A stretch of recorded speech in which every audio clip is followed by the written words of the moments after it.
cômico. Bom dia, Ana, tudo bom? Bom dia, pessoal do GE Francisco de Assis. Seja o pessoal que vai ver o vídeo online ou vai escutar o estudo através do canal do Dudu Moleque, né, lá no YouTube. O pessoal que acompanha por aqui também pelo Facebook, sejam bem-vindos, quem vai escutar também no segundo momento. Não canso de repetir que é tudo assim experimental, um programa ou outro que a gente tem usado para poder fazer essa transmissão, mas fica, isso aí olhando o microfone, fica sempre os áudios colocados lá no grupo Estudos Gravados, tá bom? Que é aquele grupo que serve pra gente como drive lá no WhatsApp, que esses estudos vão colocados ali, ou qualquer outra atividade de audiobook, enfim, quando nós fazemos um material assim a mais, nós colocamos ali naquele grupo, tá bom? Então vamos lá, vamos retomar o nosso estudo do livro Dramas da Obsessão. Assim, é um nome bastante impactante como nome, porque Dramas da Obsessão, mas é muito mais corriqueiro como tema do que imaginamos, porque já que nós estamos falando para um grupo espírita, né, para um povo espírita, para pessoas espíritas, fica mais fácil de entender.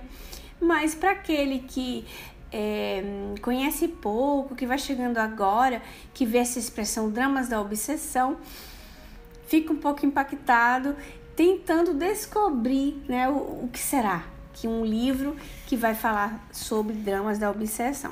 Esse livro aqui, vou mostrar para vocês, ele foi psicografado pela médium brasileira Ivone do Amaral Pereira, tá, conhecida, denominada por Chico como uma heroína silenciosa, e o espírito é Dr. Bezerra de Menezes. Lá no GE no Bate-Papo, a nossa Suzana fez até um resumo histórico. Eu trouxe, resumo do histórico do livro, tá? Porque na semana passada eu falei para vocês sobre questões, né, onde entra histórica dos judeus, como é que tá, são 2 estudos que nós falamos isso. E agora nós vamos compreender ali no momento, eles encarnados, como eles estavam passando esse problema, né? O senhor lá, o Timóteo, né, que ele foi convertido, o rabino, ele foi convertido forçadamente para tutelar a família dele, ele era um cristão novo. Então, quando vocês ouvirem falar os cristãos novos, vocês vão entender que os cristãos novos são os convertidos, eram os hebreus convertidos. Cristãos novos, vocês vão ouvir também como marranos, né? Os marranos, quem já foi passear em Veneza, já viu lá, tem o gueto hebreu, tá certo? O gueto hebreu em Veneza, vão conhecer porque é muito interessante. Vão também, entrem lá no museu, que tem a guia, né, que te explica bonitinho tudo o que aconteceu. E ali o gueto era o bairro de exclusão, onde ficavam só os hebreus, tá certo? Mas tem uma história também dos hebreus marranos em Veneza. Mas o foco do nosso estudo do livro Dramas da Obsessão o cenário é em Portugal, tá certo? Então, vamos lá.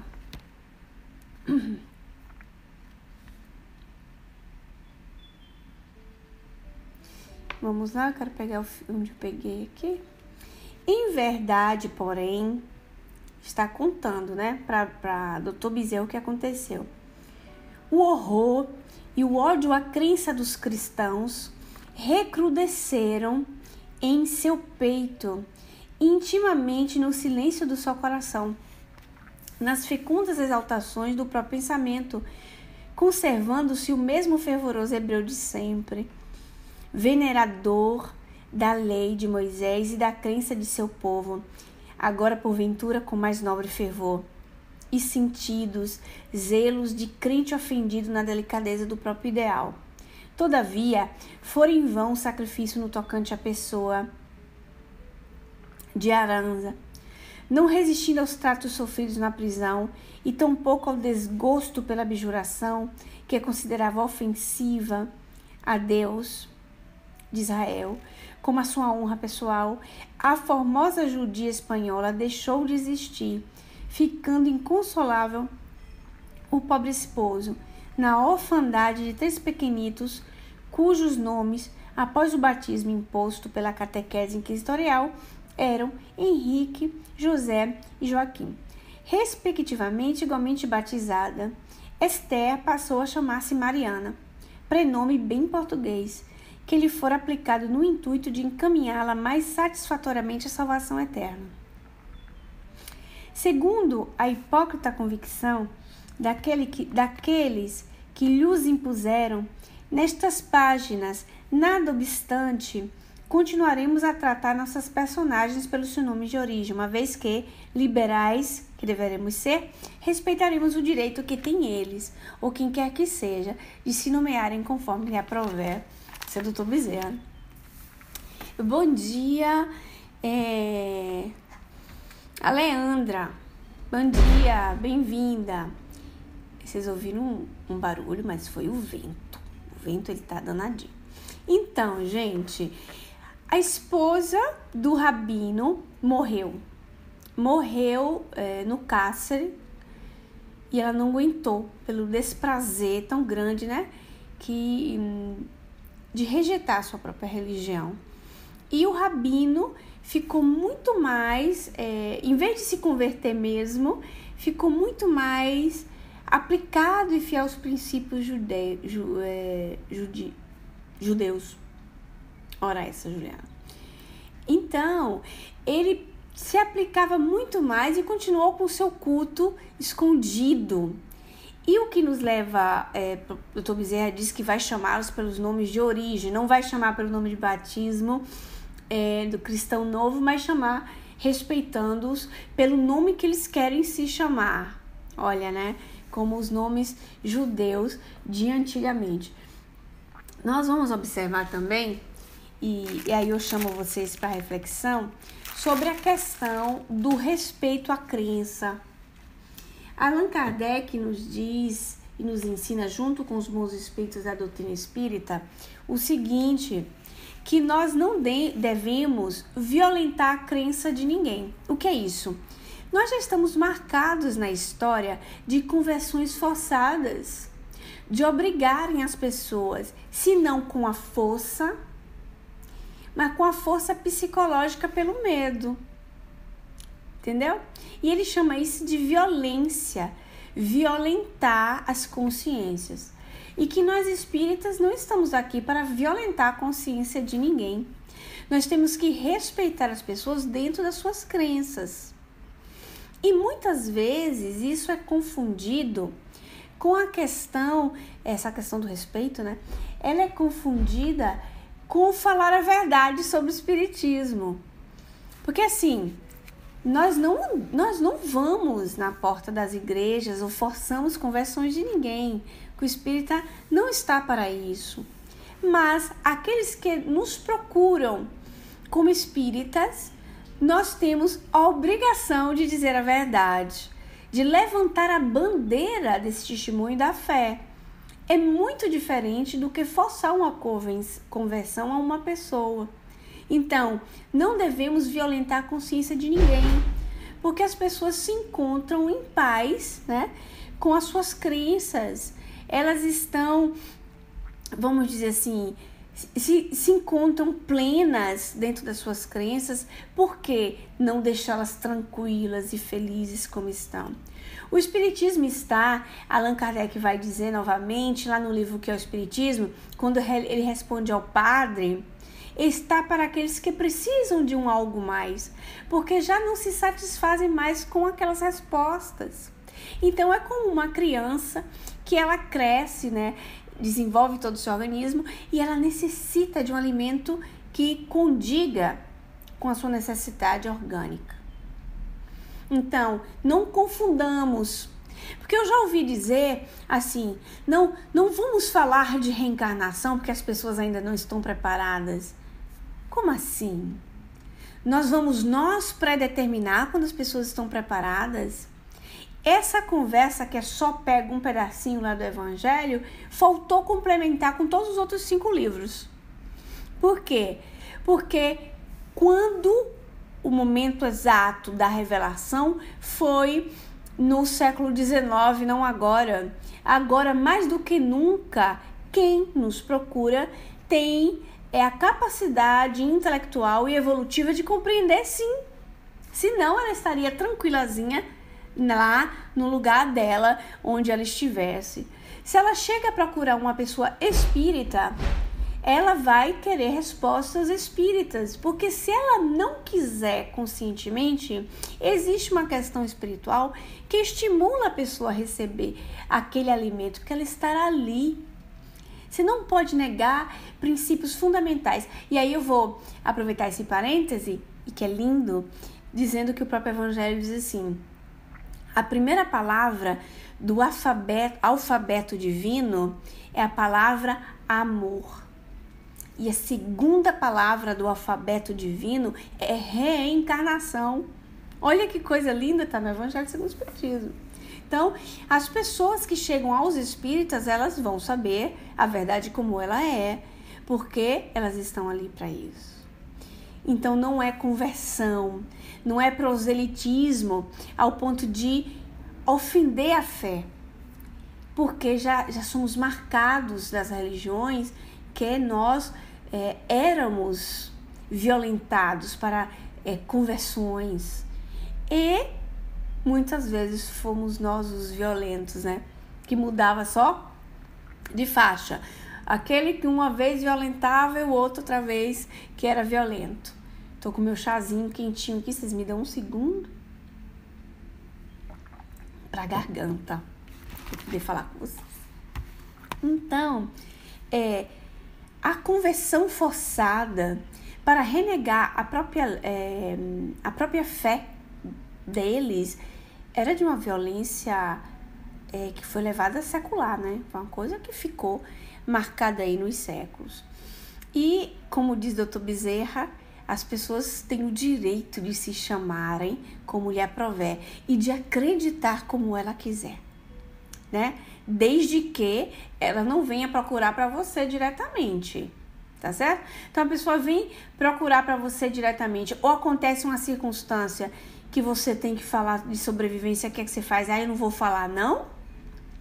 Né? Tem hora que você tem que falar, porque tem a necessidade de colocar a luz clara para que todos possam ver. Se você tem a convicção que isso é uma verdade, se você tem a convicção de terceira revelação, se você não tem, se a gente ainda não entendeu essa questão, o microfone, vocês estão me ouvindo? Ele mexido aqui. Se vocês não tiverem essa convicção, aí é diferente, né? É uma fé muito morna ainda. Vamos lá, eu vou continuar a leitura. E já volto e vou aproveitando, vou salvando aqui esse áudio para botar lá no GE, um segundinho. Voltando no nosso segundo áudio e vamos continuar a leitura para que nós possamos raciocinar juntos. Eu não sei exatamente, meninas, se vocês estão escrevendo, porque esse é um programa intermediário, eu vou ter que abrir aqui para ver, porque senão eu não vejo. Deixa eu ver. Pronto, acho que aqui eu consigo ver o que vocês vão escrever, né? Acho. Vocês me falem sempre, viu? Pronto. Acho que aqui já tá belezinha. Vamos lá, vamos continuar a nossa leitura. Corria normalmente a vida do Dr. Timóteo e sua família desde a última perseguição que fizera sucumbir sua muito amada mulher. E assim, a vida dele ia legal, né? Tranquila. Apesar da esposa ter morrido. Vocês imaginem que a esposa é a judia espanhola, que ela tinha se convertido ao judaísmo, mas ela era de origem muçulmana. Vocês lembram disso que eu falei semana passada? Mas foi de coração. Então foi uma conversão com amor. E ela amava o esposo e o esposo amava. Essa mulher tinha morrido, deixou 3 crianças órfãos, mais a pobre da sobrinha, que também ficou órfã por culpa, sim, por responsabilidade da Inquisição. Outras refregas se verificaram depois, visto que eram constantes, mas sem grandes prejuízos para os perseguidos e sem perturbações para sua mansão. Passando agora por cristão, com toda a família, os vigias e espiões da Inquisição observavam que realmente frequentavam as igrejas, assistiam às missas, praticavam os sacramentos, submetiam-se aos jejuns decretados pelas bulas, abatiam aves e animais para sua mesa, não mais sob indicações dos princípios judaicos, mas como o faziam os povos ocidentais ou antes os cristãos e etc. Ou seja, eles tinham se adaptado perfeitamente à vida social de um católico. Os filhos eram instruídos por frades dominicanos, sem que, a bem deles próprios, pudesse o pai se opor à opressão, indo os dominicanos, não raro, à mansão a pretexto de levar lições extraordinárias a fim de velarem pela fidelidade à nova fé. Mas, em verdade, no intuito de observarem se não se trairiam, deixando perceber traços de que judaizavam ocultamente, isto é, se praticavam algo que revelasse o culto judaico. Então, eles iam atrás dos meninos, porque os meninos passaram a frequentar a escola dominicana, e eles, com desculpa de que ia levar dever de casa a mais, para ficar de olho, né? Para ver se ia ter alguma prática escondida, oculta dentro da casa, como realmente existiu em muitos, né? Muitos judeus imigrados para o Brasil, fugidos, tiveram suas práticas religiosas ainda muito escondido dentro das suas casas. E Portugal, em muitos lugares que viveram judeus, tem essas marcas, eu falei para vocês a semana passada, na arquitetura das próprias cidades. Vamos lá. A revolta se alastrava, então, facilmente pelo coração do antigo rabino, a qual obrigavam a todas as práticas contrárias às suas tradicionais convicções. E o amargor crescente tocava muitas vezes as raias do desespero, quando compreendia que nem mesmo direito sobre os filhos podia ter. Estes eram encaminhados sob princípios religiosos antagônicos, como aqueles que desde milênios inspiravam a sua raça, e este fornecendo aquela convicção inabalável e o heroísmo que desde os dias de Abraão até o presente dos hebreus fizeram a raça mais poderosa e moralmente forte na terra. Então, era uma mágoa muito grande, porque ele via seus filhos crescendo e com ideias controvertidas, né? Ideias totalmente opostas às ideias às raízes dos hebreus. Mas aí eu tenho uma perguntinha para vocês. O que era que existia entre a convicção milenar dos hebreus, que batia de frente com os dogmas da Igreja Católica? O que era? Bora, gente, quero ver vocês aí. Fabrícia, Ana, falem aí. Tô com minha xicrinha francesa de lavanda só. O que tinha de contraste, que batia tanto de frente, né, com os princípios íntimos dos hebreus? Essa história, viu? Que é importante vocês também saberem para poder entender o grau da gravidade. O que era? Nada? Vou dar batimento para vocês dizendo que o chat não funciona, viu? Então é o seguinte. O que poderia ser? O que levou Jesus, como Espírito puro, a reencarnar em meio aos hebreus do que no meio de um outro povo? O que levou? O que levou o Espírito, estou levocando, o Espírito, o Espírito de Jesus reencarnar no povo hebreu, em vez de reencarnar no meio dos orientais, por exemplo, ou em vez de reencarnar lá em Roma, como romano? Olha, que vocês tenham certeza que vocês sabem. É o quê? O monoteísmo, a fé no Deus único. Então era muito mais fácil, isso foi preparado secularmente, porque a fé do Deus único também, né, foi surgindo com os hebreus, não foi de um dia para o outro, né, que nasceram com o Deus único. Teve uma evolução secular desse povo de deserto, né, povo que tinha muita mistura pagã. O que é isso, gente? É o politeísmo. Eram vários deuses para muitas coisas, né? Sim? Então, os gentios que se referia Paulo de Tarso seriam todos aqueles que não fossem judeus, tá? Então, o monoteísmo, a fé no Deus único. Então, Deus é um Deus único. E o que contradiz com a fé católica, que era uma ofensa enorme? A Trindade, que Deus, né, o Senhor de todas as coisas, se fez homem para reencarnar no mundo, que seria Jesus. Então isso é uma contradição de raiz terrível para um judeu, para um muçulmano. Porque Deus não poderia jamais se fazer homem, porque Deus é Deus. Então eles, na conversão, passaram a adorar Jesus não como Espírito puro, ou como o Espírito puro que veio em nome de Deus, né, trazer a beleza da sua vivência. Não, eles iriam adorar Jesus como Deus em carne. Para um judeu isso era uma coisa horrenda.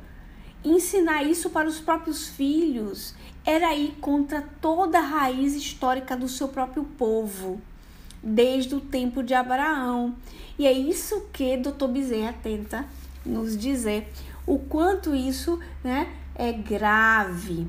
Isso é muito grave.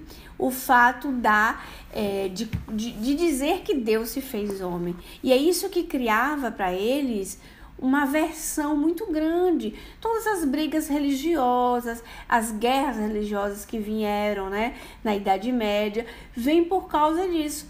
Porque era impossível para os muçulmanos e para os judeus que Deus pudesse se fazer homem e vir à Terra, né? Então essa é a base no qual o rabino aqui se ressentiu profundamente, né? Vamos aqui, deixa eu achar onde foi que eu parei. Que você vê que eles aqui, ó. Sob princípios religiosos antagônicos, com aqueles que desde milênios inspiravam a sua raça, e este fornecendo aquela convicção inabalável e o heroísmo que desde os dias de Abraão até o presente dos hebreus fizeram a raça mais poderosa e moralmente forte na terra.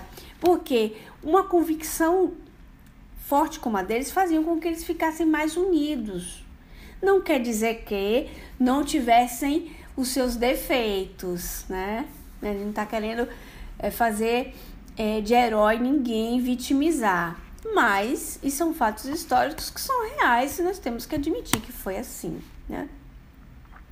Não obstante, Timóteo era um homem bondoso, honesto, inofensivo, incapaz de uma vilania, até então nada revelando, que desse a supor a odiosidade de que seria capaz futuramente. Então ele não tinha nenhum indício nele caracterial que ele ia agir odiosamente como ele fez com a família de Leonel. Com a vingança, né? Vamos lá. Então, nada diria, né, que ele ia fazer o que fez. Sua casa, desde que as arbitrárias leis do Santo Ofício obrigaram a tornar-se cristão, abria-se a visita de fiéis católicos cheios de curiosidade e inveja. Quem lembra do estudo da inveja? Vocês lembraram do estudo da inveja? A inveja ela nunca é boa, viu?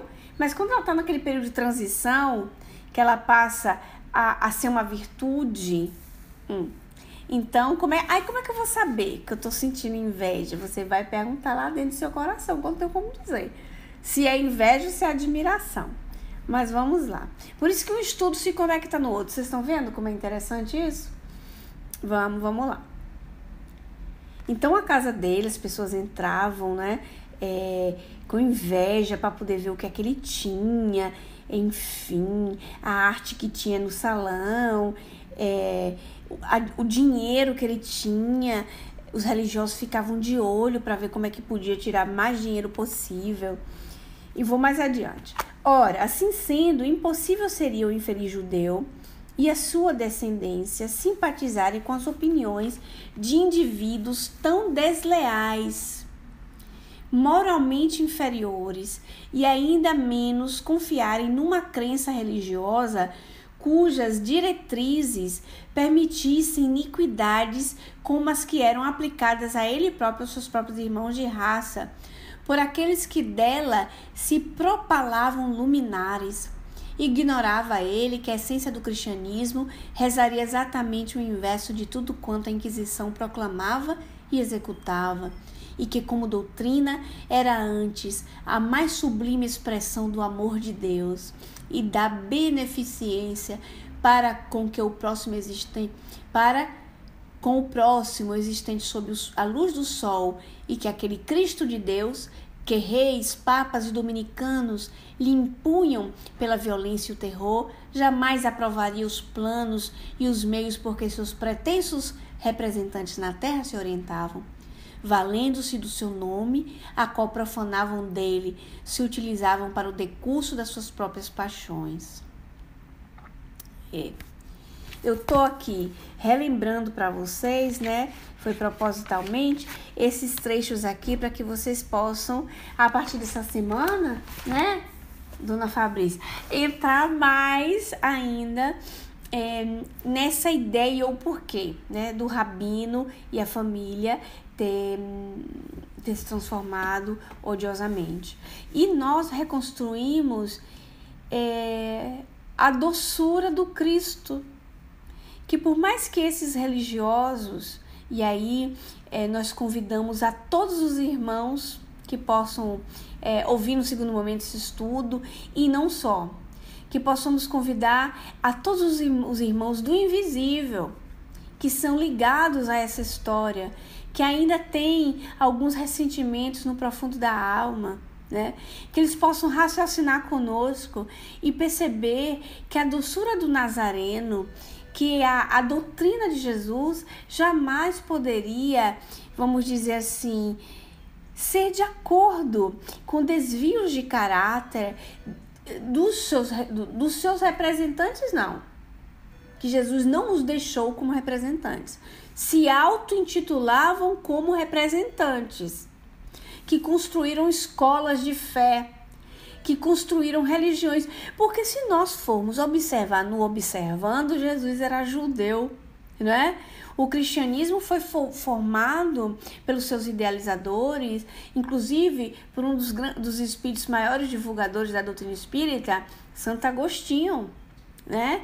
Então, religiões formadas pelo homem, por uma maneira de criar um poderio e o escândalo, que serve sempre de uma forma educativa, né? Serve também o lado bom, positivo, para poder educar as próprias almas. Mas a intenção foi degenerada. A intenção inicial do cristianismo primitivo, porque se nós formos estudar o cristianismo primitivo como ele desde os cristãos nas catacumbas, desde os momentos de pregações de Pedro, de Paulo, como fazia João, já velhinho, tá? Que João foi o único que morreu velhinho, né? João Piccolo. É, assim, apaixonante, mas mesmo os anos que vieram a seguir, né? Para os cristãos do cristianismo primitivo. Mas o homem que não dá nada por feito, vai lá e deturpa aquela situação, faz parte do aprendizado. Alguns dizem, mas está tudo sob cuidado de Deus. Claro, porque Deus não interfere no nosso livre-arbítrio. Mas o mal, ele não é uma obrigação. As provas, sim, as provas nós temos que passá-las obrigatoriamente. Mas as expiações na qual nós nos envolvemos é uma escolha, né? Isso assim, o Evangelho segundo o Espiritismo está lá claro e redondo para poder nos ensinar. Então eu estava relembrando para vocês, né, o que ocorreu com esse nosso irmão, o sofrimento que ele passou. E nessa fala de Dr. Bezerra, né, dizendo, olha, jamais Jesus aprovaria. Ele não está falando só para você espírita que está lendo o livro, que viu lá Dramas da Obsessão, Psicografia. Legal, vou ler. É um romance. Realmente é um romance. Vou ler um romance. Não, ele está falando para um todo. Então, essa psicografia de Ivone não serve só para os espíritas que adoram romance como nós, né? Estudiosos de romance. Não. A mediunidade nunca é para um indivíduo ou dois indivíduos. É para a humanidade inteira. Dizem os espíritos, lá no livro dos médiuns, né? É para a humanidade inteira. E o que quer dizer isso? Os espíritos desencarnados fazem parte da humanidade, gente? Fazem, né? Eles só estão desencarnados. Eles fazem parte da humanidade da Terra, desse orbe, desse planeta. Por exemplo, nós desencarnamos, desencarnação de massa aqui. Caiu um meteorito, morreu todo mundo. Deixamos de ser humanidade? Não. Deixamos de ter vida nos corpos físicos. Mas vamos continuar vivos. Porque a vida continua além da vida material. Não é verdade? Então, esse livro, essa fala de Dr. Bezerra, serve somente para nós encarnados, para nós espíritas? Não. Ele vai estar falando para muitos, inclusive do próprio invisível. Aqueles que por sintonia se interessam pelo argumento. Aqueles que mesmo reencarnando e reencarnando e reencarnando, ainda trazem dentro de si algumas mágoas relacionadas à história. Eu vou dar um exemplo para vocês. Quem é que tem mágoa da escravidão do Brasil? Ninguém? Pois eu conheço gente que tinha. Que quando vai falar da escravidão no Brasil, começa a contar, daqui a pouco se emociona, chora, é uma revolta, isso é mágoa reencarnatória. Mágoa reencarnatória. Seja consigo mesmo, porque não consegue admitir que foi capaz de fazer crimes daquele tipo, seja porque passou. Então isso fica no nosso inconsciente, que alguma circunstância da vida faz com que a gente tire fora isso. Isso são mágoas históricas coletivas que a gente tem. Então, esse estudo vai falar o coração não como uma fofoca espírita, que a gente vai saber o que está rolando nos bastidores da obsessão. Não é só isso, né? É uma terapia para podermos tratar os nossos ressentimentos históricos que, caindo ou levantando, muitos de nós temos, encarnados ou não, tá bom? Então, quando ele vai falar de Jesus com essa beleza, e que eu, Juliana, estou lendo a voz alta, existe uma multidão de espíritos aqui que estão escutando também, e que estão aprendendo também. Na casa de vocês, a mesma coisa. Que coisa curiosa, Juliana. Isso existe? Existe. espíritos eles não se encontram somente lá na casa espírita, não. E nem tampouco quando você vai em algum lugar e fala assim, eu trouxe comigo para casa. Nós temos a nossa própria sociedade espiritual. Existe a sociedade espiritual individual, aqueles que caminham com Juliana por afinidades do bem ou não, tá? E existe a sociedade espiritual do coletivo, do planeta, da cidade, da sociedade, do prédio, por exemplo, né? Então, nós somos, assim, de gente conosco. E através disso, por isso que nós temos que melhorar nossas afinidades, parênteses. Nós temos que melhorar nossas afinidades, nossos gostos e inclinações. Nós temos que nos instruir. Porque quando a gente se instrui, a mente abre, a visão se amplia, a gente começa a sentir uma necessidade do bem, né, Cláudia? Necessidade do bem. Nossa, que bonito! Você começa a ver as coisas diferente, você começa a ver justiça nas coisas. Que bonito, né? Não é interessante isso? Mas vamos lá, que eu vou dar continuidade aqui. Eu tenho que dar uma pausa aqui no áudio. Vocês me dão desculpa, gente, eu vou voltar no terceiro áudio, perdi um pouco da conversa, mas tá lá no vídeo, desculpem. Então, já aconteceu com vocês, né, porque ele conseguia perceber a intenção esse Frei novo, que ele estava chegando cheio de amabilidade, mas o dono da casa, apesar de todas as atenções, ele sentia alguma coisa. Então, eu estava dizendo aqui pro pessoal que os eflúvios emanados pelo pensamento, né? Pelo sentimento, nós soltamos energias.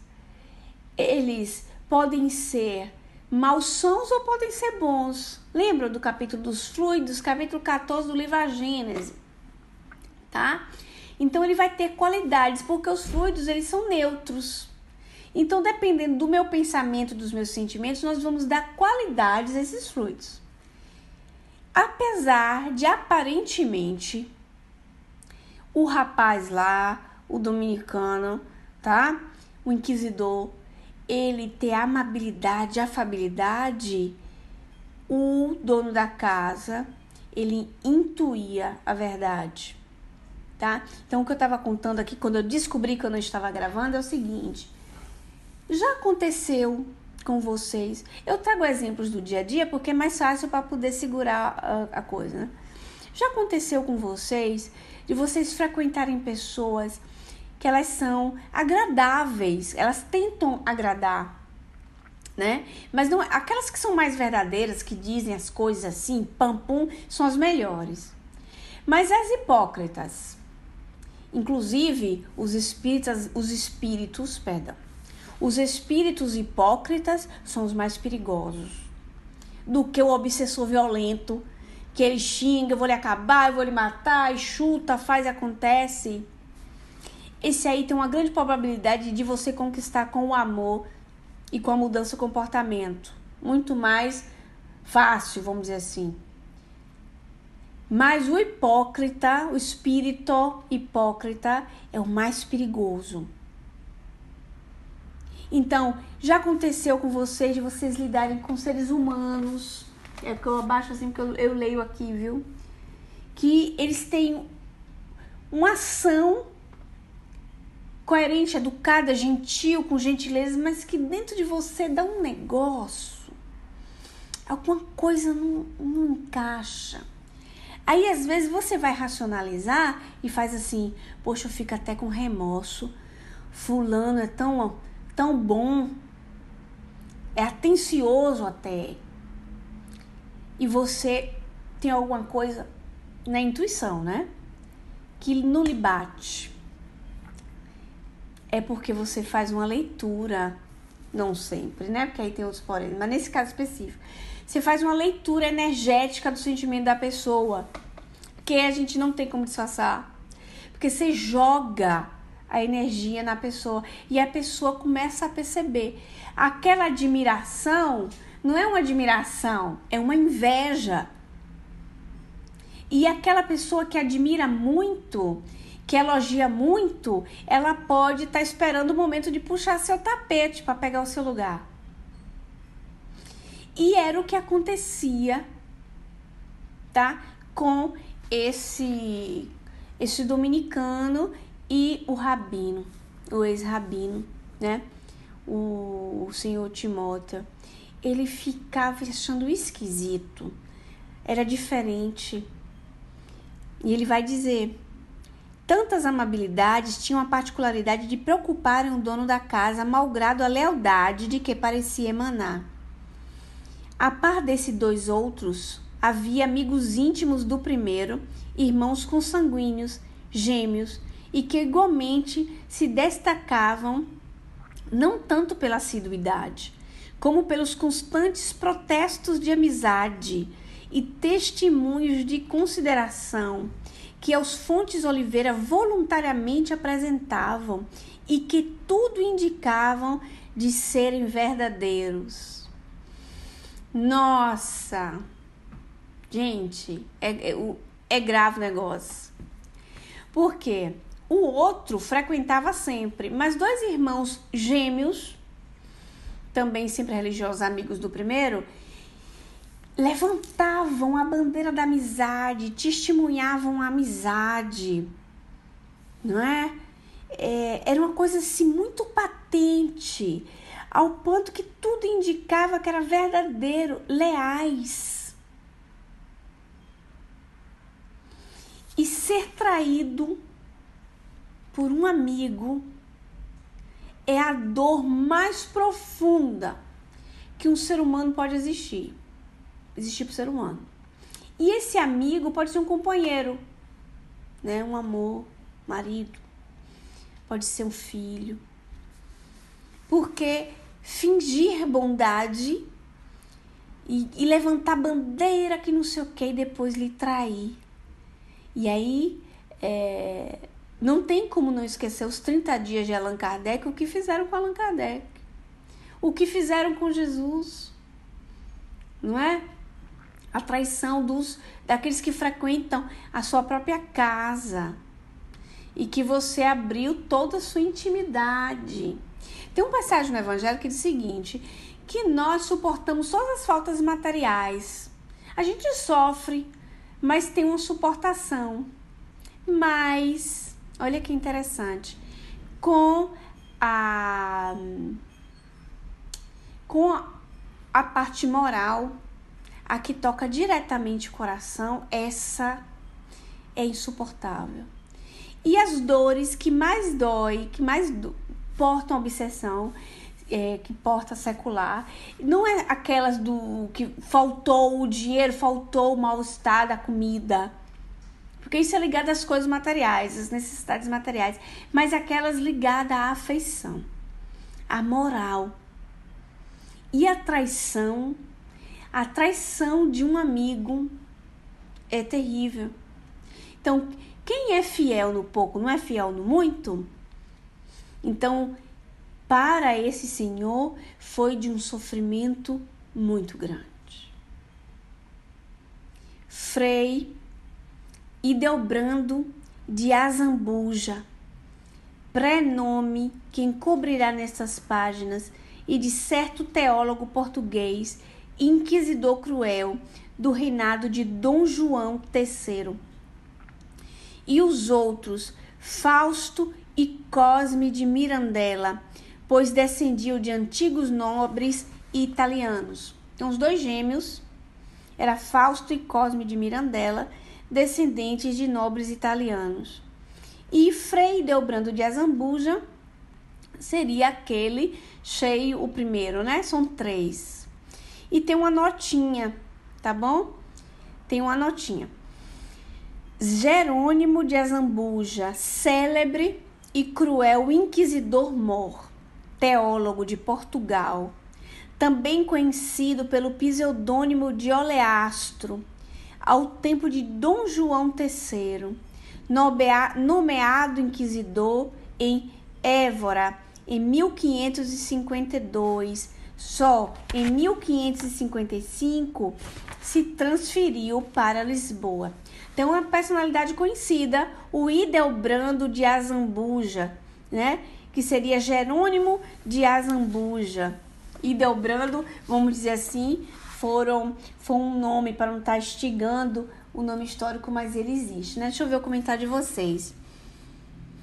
A Fabrícia colocou ali para nós. A gente sente sim, é uma certeza que temos naqueles momentos e queremos justificar, acreditar que não é, mas no final das contas a gente vê que aquela sensação era uma advertência. Porque acontece até, né, Fábio, a gente fica, nossa, italiana, como eu sou cativa, como é que eu sinto?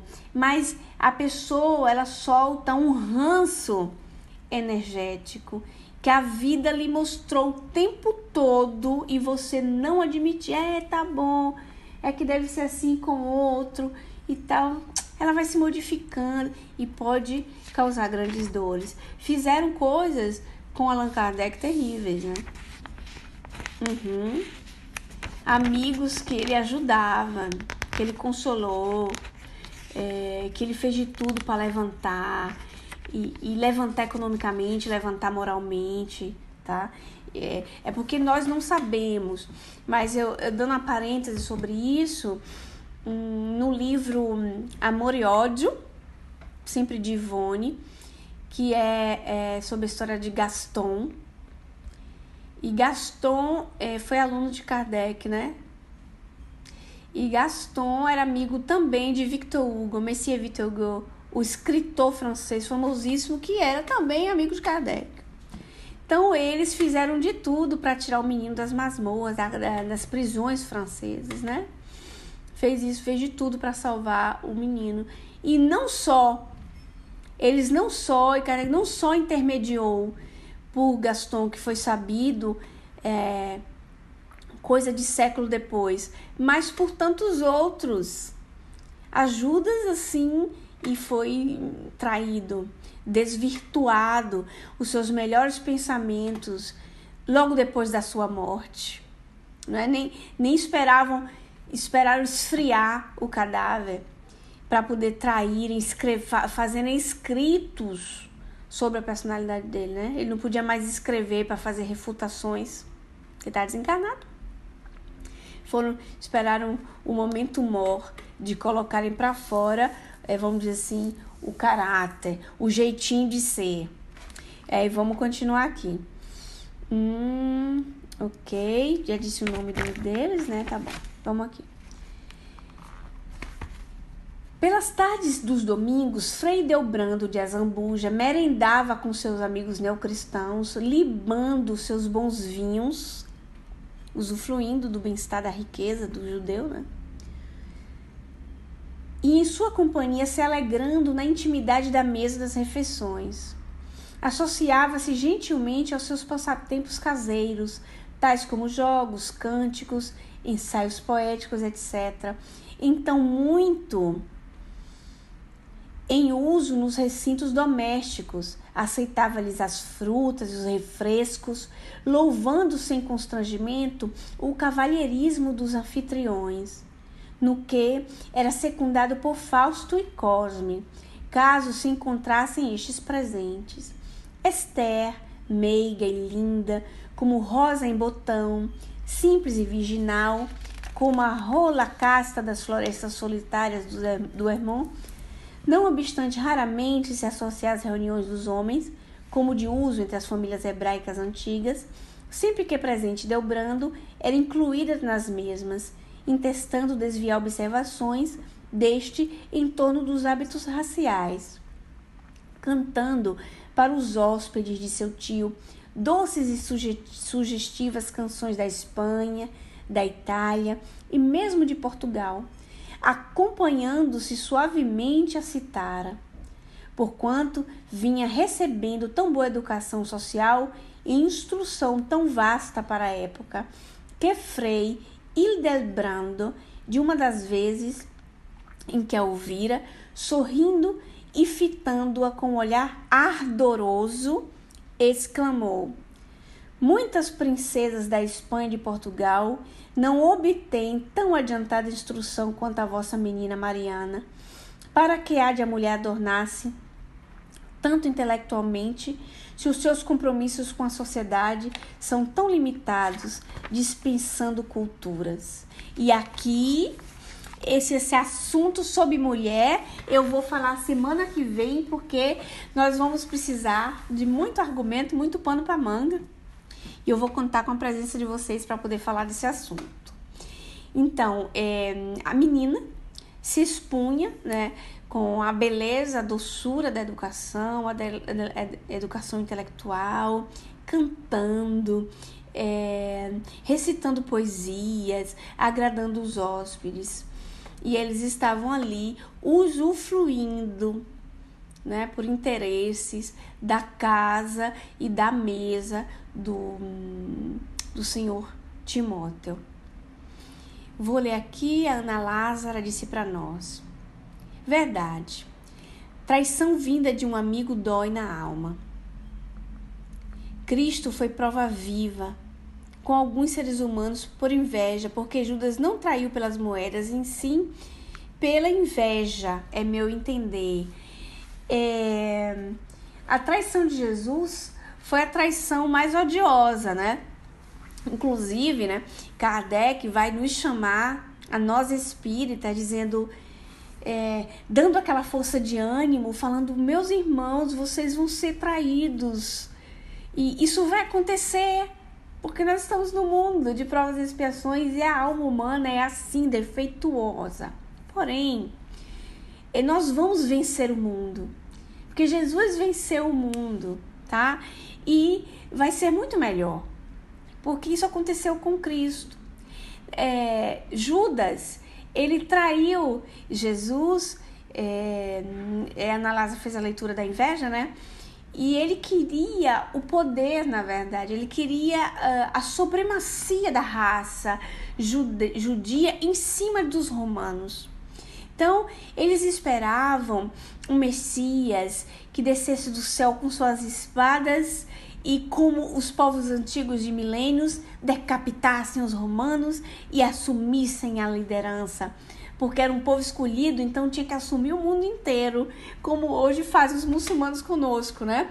Transformar o mundo em muçulmano, porque tem que ser assim. Então vai na raça, matando e destruindo. Então naquele tempo também tinha essa ilusão, né? Então lá vai ele trair Jesus, que ele se arrepende profundamente, o tadinho, né? E tantos outros que negaram, que não tinham a certeza da força moral de Jesus, sentiram dúvidas, se acovardaram, sentiram medo de levantar a bandeira da fé. Então, eu concluo esse estudo, porque esse argumento da bandeira da fé vai em outro campo. E agradeço a vocês a presença, meninas. O áudio aqui do GE eu vou colocar ali daqui a pouco. E vamos lá, né? Trocarmos ideias sobre esses assuntos lá no bate-papo do GE ou aqui nesse negocinho aí que a gente escreve dos textos. Também estaremos à disposição. Tá certo? E a semana que vem nós vamos entrar nesse viés da menina Mariana e sobre esse pensamento que existia antigamente de que a mulher era desnecessário instruir-se. Tá certo? Um beijo a todos e um bom dia. Até mais. Até a próxima.